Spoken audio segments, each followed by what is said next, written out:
সে আমাকে নিয়ে বিয়ের প্রলোভন দেখে বিভিন্ন জায়গায় ঘুরতে গেছে।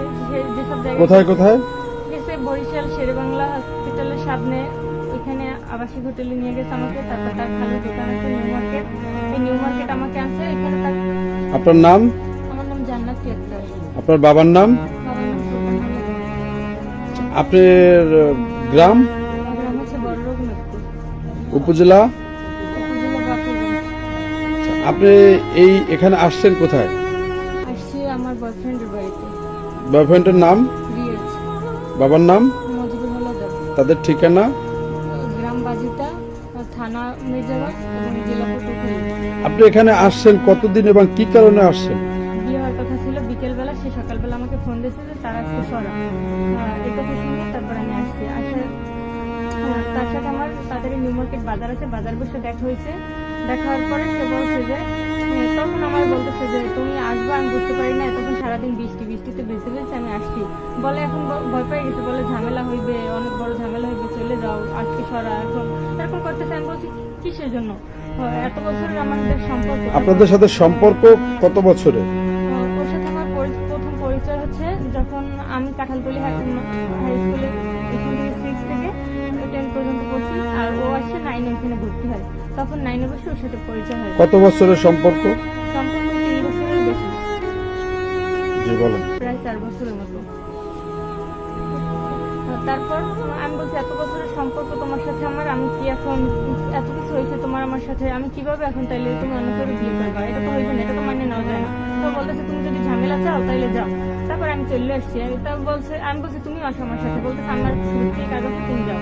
তারপর আমি যখন বাড়ির ভিতরে আসি তখন বলি আমি যাইতেও চাই না, তুমি করো, আমার নিয়ে কাবিন করে রাখো, আমি বাড়ি চলে যাই। তারপর তোমার বাসার বিয়ে আমি নিজেই জানি। বলতেছে না আমার কাছে ভোটার আইডি কার্ড নাই, কাবিন এখন করবো না, তুমি যাওয়া হয় করো। তারপর আমি আসছি। আমি ওদের এখানে একটা আছে, পুকুর আছে, কাদা ভেঙে আসছি। পুকুর পাড়ে বসে বলতেছি আমি কিন্তু তোমার বাড়ির ভিতরে পুকুর পাড়ে পা দিই, বলো এখনো যদি বলো যে কাবিন করবা তাইলে আমি চলে যাই, তাইলে আর আমি যাবো না বাসার ভিতরে। তখনও ও কাবিন করতে রাজি না। তারপর আমি এখানে আসছি পরে প্রথম তাদের বাসায় আসছি পরে তার মা এবং বোন, তার খালা, তারা সবাই মিলে আমার কাছে আমার মানে বুঝাই টুঝে বাড়ি পাঠিয়ে দেওয়ার প্ল্যান করতেছে। আমি বলছি না, এত বছর রিলেশন আর যা হয়েছে সবকিছু বলছি। তারা প্রথম আমার বুঝাইছে, তারপর তারা অনেক হার্ড কথা বলছে, এগুলো আমি বলছি। আপনি এখানে কিসের জন্য আসছেন? আমি আসছি ছেলে যাতে বিয়ে না হয়, আমার সাথে জানি তার বিয়ে হয়, কারণ এত বছর তার সাথে আমার সম্পর্ক। আপনার সাথে এমন কি ডকুমেন্টস আছে যে আপনার সাথে 3 বছরের সম্পর্ক? কি ডকুমেন্টস আপনার কাছে আছে?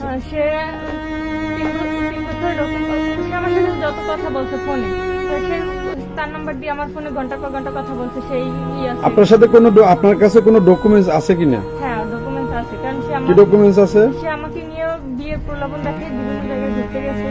যেসব জায়গায় কোথায় কোথায়? বরিশাল শেরেবাংলা হসপিটালের সামনে ওইখানে আবাসিক হোটেলে নিয়ে গেছে আমাকে। তারপর তার খালুর দোকান আছে নিউ মার্কেট, এই নিউ মার্কেট আমাকে আছে। এখানে তার খালাতো ভাই দোকানে সকালে বসে, তার খালু বসে বিকেলে, আমাকে যেটা বলছে। তারপর সকালবেলা আমি আসতে চাইতাম না, বলছি এখানে আসলে ঝামেলা হইবে। সে বলছে ঝামেলা হইবে না, আমি এসি না, এটা বললে সে আমাকে অনেকবার নিয়ে আসছে। এই আপনার এখন যেখানে আপনি যেই বাসাটা আছেন সেখানে যদি আপনার সর্বশেষ আপনি কি করতে চান? সর্বশেষ আমার কথা একটাই, আমি এখানে এত বছর ওর সাথে রিলেশন, ওর সাথে আমার এত কিছু হয়েছে, আমার মান সম্মান সব কিছু হয়েছে, এখন আমি ওরই চাই, আমার আর কিছু চাই না। ওর সাথে আমার বিয়ে হবে, এটাই চাই। যদি ওকে না পান আপনি? ওকে না পাইলে আমি আত্মহত্যা করবো, আমার সব শেষ।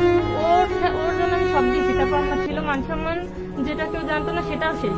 তারপর এখন আছে শুধু আমার জীবন, এটা রাখার আমার কোনো মানে নেই। যেহেতু আপনার সাথে 3 বছরের সম্পর্ক, সেই ক্ষেত্রে তো আপনি তাকে তো আপনি বিবাহ করতে পারতেন, কিন্তু সেটা করলেন না কেন? সে আমাকে বলছে দেখো আমি তো চাকরি করি, আমি তো চাইলেই আমার বাসায় যখন বলবো। কিসের চাকরি করে? সে বিজেপিতে চাকরি করে। বলছে আমি তো চাকরি করি, আমার বাসায় যদি বলি আজকে যে তোমার আমার পছন্দ, পরের দিন তোমারে দেখতে যাইবে, তাহলে সমস্যা কি? আমি বলছি তা বলো বাসায়। বলতেছে ছুটি হলে বলবো।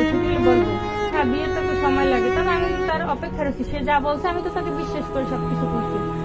তারপর তো এখন হঠাৎ করে বললে কি আমাকে যে আমাকে কিছু না বললে আমার বাবা মা মেয়ের আংটি পরে এসছে। আমি বলছি আচ্ছা আংটি পরে এসছে ভালো কথা, আংটি পরে এলে তো আর বিয়ে হয়ে যায় না, তো তুমি তার বাবা মার কাছে বলো। সে বলছে আমার বাবা মার কাছে আমি বলছি তোমার কাছে, আংটি পরানোর পর নাকি বলছে, বলার পর নাকি তার বাবা মা মানে না। এসব এসএমএস আমার কাছে আছে, সে যে আমাকে বলছে এসএমএস বলছে।